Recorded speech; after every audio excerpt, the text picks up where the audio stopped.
Saya masuk gua itu gua apa Pak? Gua Kis Kendo, dia bilang gitu. Nah caranya gimana? Nanti kan kamu tahu sendiri. Nah terus boleh nggak Pak masuk? Nah dia minta KTP saya. Saya bilang, Pak saya nggak bawa KTP. Dan saya nggak bawa uang. Saya cuma bawa pakan yang nempel ini. Bukan itu yang maksudnya.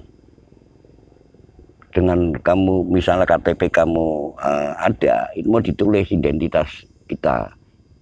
Dia bilang, suatu saat kalau kamu nggak bisa keluar dari situ, kalau orang nanya keluargamu kan ada datanya gitu.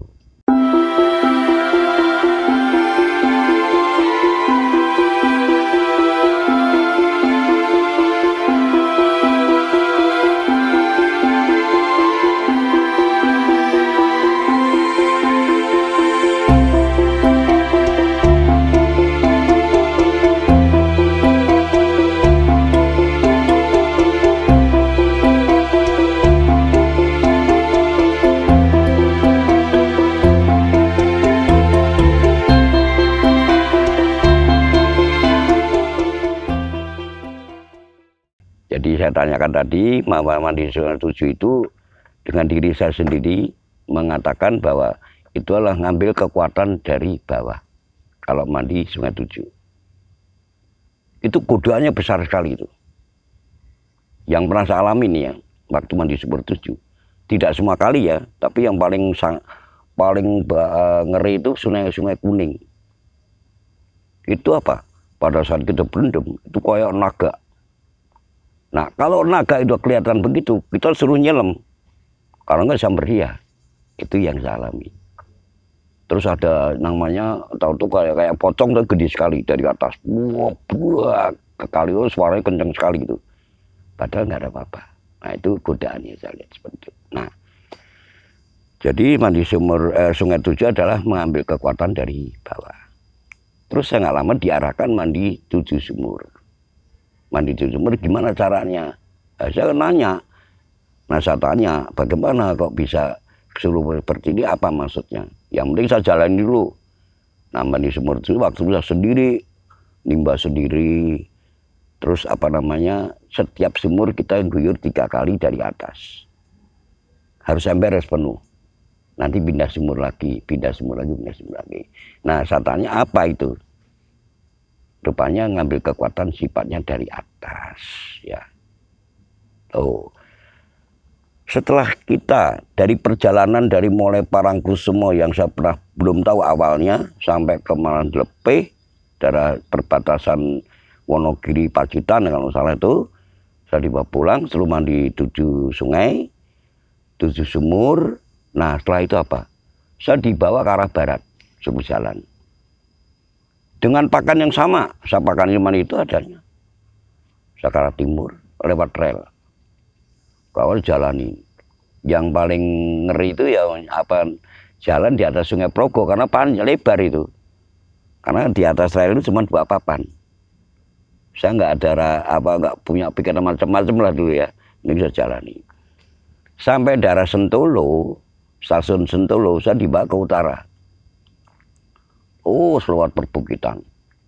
Saya juga nggak tahu. Nah, setelah itu tahu-tahu dalam kondisi kita juga aus sekali, nggak ketemu air. Di atas puncak atau bukit yang paling tinggi, saya melihat ada bukit, ada gunung 2 kecil. Saya duduk situ, saya nyender, tangan saya begini. Loh, kok ada lubang? Saya buka, jadi lubang itu ketutupan daun-daun yang nempel di dinding bukit itu. Saya buka, kok gua? Nah udah, saya diem. Saya penasaran, itu lubang apa? Terus saya turun ke jalan setapak, saya nungguin orang lewat, kepengen nanya. Lama itu nggak ketemu orang tuh. Nggak lama ada orang lewat, ibu-ibu saya tanya, Bu mau nanya, itu kok di atas itu ada lubang apa? Loh, kamu dari mana? Saya dari Bumijo, Jogja. Itu gua Kis Kendo, dia bilang. Kis Kendo. boleh masuk Bu. Nah kalau mau masuk itu cari juru kunci sebelah sono gitu loh. Cari itu, ada juru kuncinya. Dan itu masih jarang orang ke situ. Masih apa namanya, orang-orang lewat aja penduduk situ cuman lama baru ketemu di jalan itu, di jalan setapak. Akhirnya saya cari, ketemu. Sana nanya, mohon izin, kalau diperbolehkan, saya masuk gua. Itu gua apa Pak? Gua Kiskendo, dia bilang gitu. Nah caranya gimana? Nanti kan kamu tahu sendiri. Nah terus boleh nggak Pak masuk?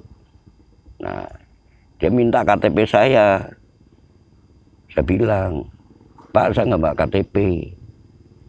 Dan saya nggak bawa uang. Saya cuma bawa pakan yang nempel ini. Bukan itu yang maksudnya. Dengan kamu misalnya KTP kamu ada, itu mau ditulis identitas kita. Dia bilang, suatu saat kalau kamu nggak bisa keluar dari situ, kalau orang nanya keluargamu kan ada datanya gitu. Siap nggak? Siap. Udah, saya siap. Saya siap masuk. Itu ketinggian kalau nggak salah, ya saya perkiraan itu waktu itu di atas 5 meter itu, nempel batu-batu itu. Begitu udah hampir sampai bawah itu ada arus kencang sekali itu, kali itu. Saya jatuh. Terus saya masuk. Nah disitulah namanya gue Kiskendo, itu di perbukitan Menoreh, di daerah Purworejo sampai ke Magelang. Nah itu udah saya masuk situ. Cuma dikasih tahu sama Kuncen. Dan dia ditanya, tujuanmu apa? Saya nyari mati atau mukti. Oh berarti kamu udah pasrah, udah. Nanti kalau masuk situ, pesan saya, kalau nanti ada apa namanya gose terbang lubang itu ada penjaganya, dia bilang gitu. Kalau misalnya kamu berani ya masuk situ, monggo silakan, dia gitu. Begitu saya mau turun, saya terus satu pesannya itu, kedua pesannya nanti kalau di situ ada padasan, dia bilang. Padasan itu adalah tempat wudhu ya, yang gantung, dia bilang. Itu kalau keluar air kamu minum, wudhu di situ. Itu. Ya, saya siap. Begitu saya masuk, nggak lama dari kita masuk itu, dari dinding sebelah kiri, itu keluar kepala naga itu. Itu matanya merah, nyembur apinya itu kayak api nyembur itu. Saya mental gitu loh. Mental saya jatuh di dinding. Lama-lama naga itu masuk. Gak kelihatan lagi, terus saya mikir apa yang dimaksud Kuncen itu ini ya. Tapi saya mau masuk kayaknya nggak diperbolehkan menurut ini saya. Terus saya jalan lagi masuk, ada suara kenceng tuh. Kok air kenceng sekali dalam gua, nggak taunya ketemu padasan, so minuman di itu. Nggak lama saya nggak ngerti hari, nggak ngerti bulan, pokoknya saya keluar. Meneruskan perjalanan lagi, saya lapor Kuncen lagi bahwa saya udah terima kasih lah ucapan. Yang mudahan kamu berhasil, sukses apa yang kamu minta, dia gitu. Saya jalan lagi, kurang lebih berapa kilo ya, 2 atau 3. Ketemulah gua lagi, namanya Gua Seplawan. Gua Seplawan ini menurut ceritanya dulu yang saya terima orang situ, itu campnya Bandung Bondowoso, Seplawan.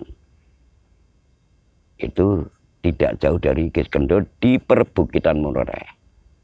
Habis itu jalan lagi, tahu-tahu ketemulah Sendang Sono. Sendang Sono itu untuk ibadahnya orang-orang Kristiani, yaitu Katolik. Sendang Sono. Terus jalan lagi, ketemulah Borobudur. Baru kali itu saya ngerti Borobudur. Terus akhirnya kita pulang. Dan nggak lama lagi dibawa jalan lagi ke utara. Ke utara itu ketemulah namanya bukit gunung yang ditinggali Syekh Jumadi Kobro ya, Turgo, Gunung Turgo Kalurang. Coba naik situ ada makam satu Syekh Jumadi Kobro. Nama aslinya Syekh Maulana Ahmad. Itu adalah dari Bani Asin Arab. Ke situ tugasnya adalah mengembangkan agama Islam. itu Gunung Tergo. Nah di Gunung Tergo itu nanti kita diarahkan lagi dibawa jalan ke ada apa mata air namanya Umbul Temanten. Umbul Temanten itu di Kali Kuning, dari Merapi Kali Kuning itu yang saya katakan yang paling bahaya sangar itu ya Kali Kuning itu. Nah terus lagi ke Batu Tumpeng, itu ada sejarahnya semua itu ya. Nah Batu Tumpeng. Nah di situ ketemu lagi sama namanya, itu menurut pengakuan dia waktu itu ya, itu yang memang kasat mata ya,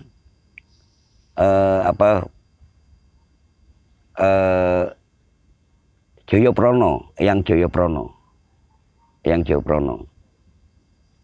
itu. Nah ketemulah seperti itu juga. Nah itulah diarah bawa ke utara.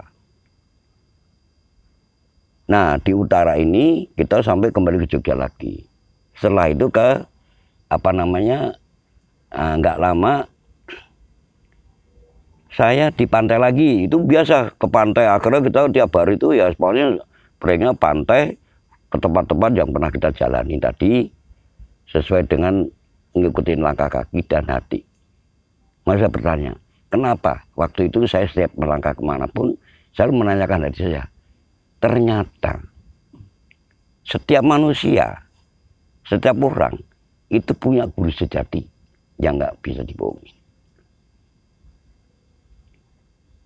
Nah saya belajar ini berarti dari alam, bukan dari siapa-siapa, dari alam.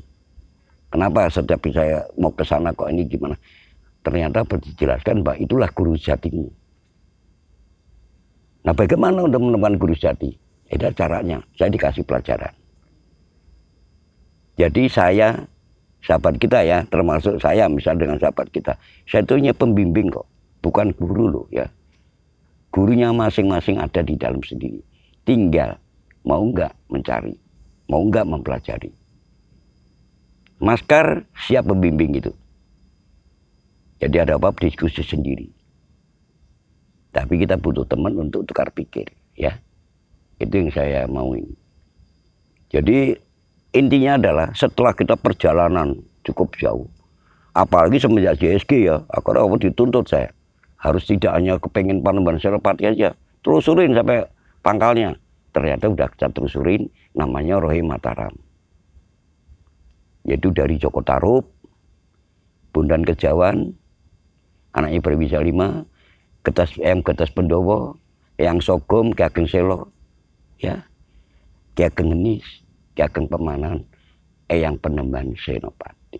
Itu Rohim Mataram.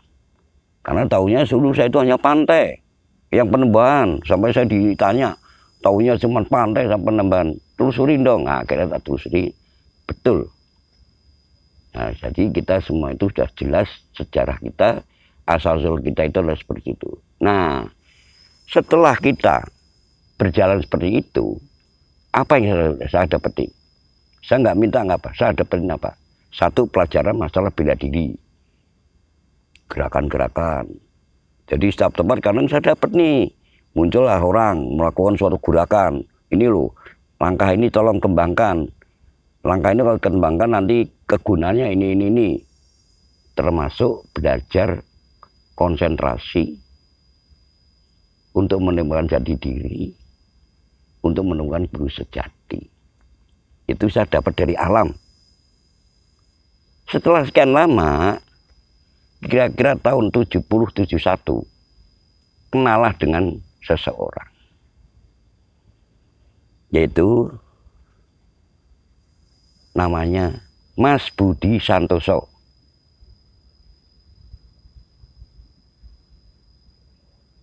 Saya tinggal di Kampung Bumi Tengah, dibesarkan di situ.